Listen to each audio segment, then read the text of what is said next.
यह कहानी राजस्थान के कोटा शहर की एक भूतिया हवेली के बारे में है। यह हवेली राजा महाराजा के समय में बनाई हुई थी, लेकिन पिछले 18 सालों से इस हवेली में आज तक कोई भी रहने के लिए नहीं आया है।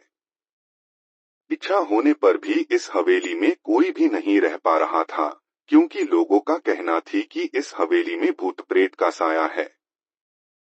जब अजीत सिंह को इस हवेली के बारे में पता चला, तो उसने तय किया कि वो इस रहस्य को जानकर ही रहेगा, क्यों लोग इस हवेली में नहीं रह पा रहे हैं। उसने मजबूत इच्छा शक्ति से हवेली में रहने की पूरी तैयारी कर ली।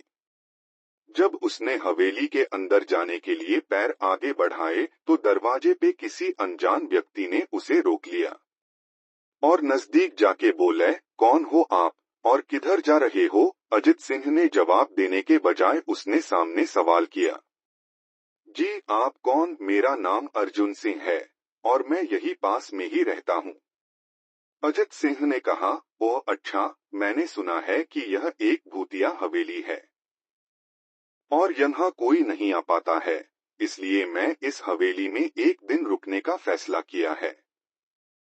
अर्जुन सिंह ने कहा, जी हाँ, आपने सही सुना है और आप भी अंदर मत जाइए, मेरी माने तो आप भी वापस लौट जाइए, यहाँ बहुत खतरा है।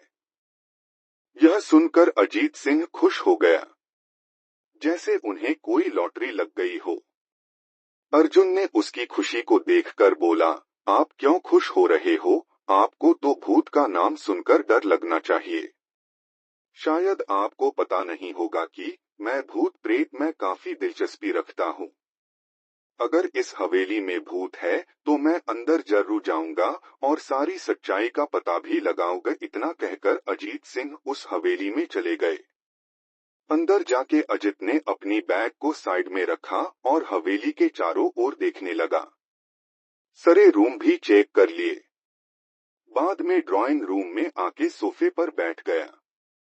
उसने वहां बैठकर दारू के 2-4 पेग भी पिए। वहीं अचानक उस रूम में लाइट का एक बल्ब चालू बंद होने लगी, लेकिन अजीत ने उस पर ध्यान नहीं दिया। थोड़ी देर बाद दूसरा बल्ब चालू बंद होने लगा, फिर तो हवेली की सारी लाइट चालू बंद होने लगी। यह सब देखकर अजीत अपनी जगह पे खड़ा हो गया और संपूर्ण सावचेत हो गया।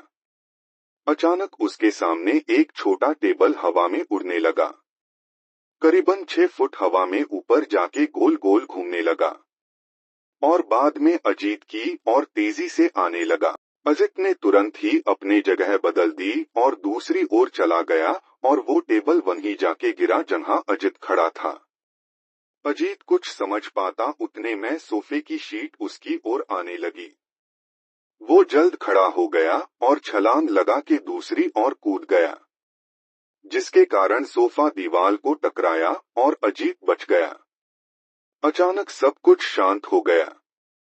अजित ने चारों ओर सतर्कता से देखा और बड़ी आवाज में बोला, तुम जो भी हो सामने आकर के बात करो। वहीं एक बड़ी परछाई उसके सामने आई। अजित ने उस परछाई को देखकर बोला, कौन हो तुम और क्यों मुझे मारना चाहते हो? परछाई, तुम्हारी भूल के कारण। अजित, मेरी भूल? मैंने कौन सी भूल की? परछाई, इस हवेली में आने की भूल। मैं किसी को भी इस हवेली में खुश नहीं देख सकता। अजित, लेकिन क्यों? वो परछाई ने जवाब दिया, आज से 18 साल पहले इस हवेली के मालिक ने मुझे यहीं पे ही मार डाला था। मेरी कोई गलती भी नहीं थी।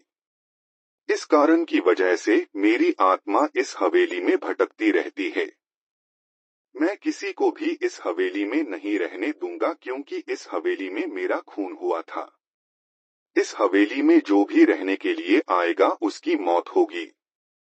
अजित ने कहा, मैं तुम्हें अपने असली रूप में देखना चाहता हूँ। तुम्हें मारने से पहले मैं तेरी यह इच्छा अवश्य पूरी करूंगा। और उस परछाई ने एक भयानक दरमियाना रूप ले लिया।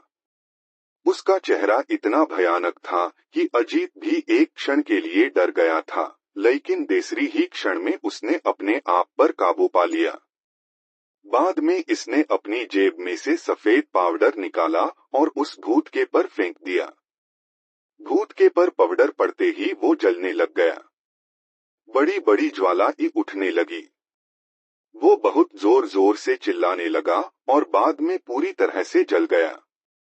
उसके बाद अजीत ने चैन से सांस लिया और वहीं पर सो गया। दूसरे दिन सुबह जब अजीत को सही सलामत हवेली से बाहर आते देख अर्जुन को आश्चर्य हुआ। अर्जुन ने अजीत से पूछा, तुम कैसे जिंदा हो? जब अजीत ने अर्जुन को कल रात को घटी घटना को पूरी तरह से बताया और बोला, अब यह हवेली भूतिया हवेली नहीं रही। दोस्तों, आपको यह कहानी राजस्थान के कोटा की भूतिया हवेली कैसी लगी? प्लीज हमें कमेंट करके जरूर बताएं।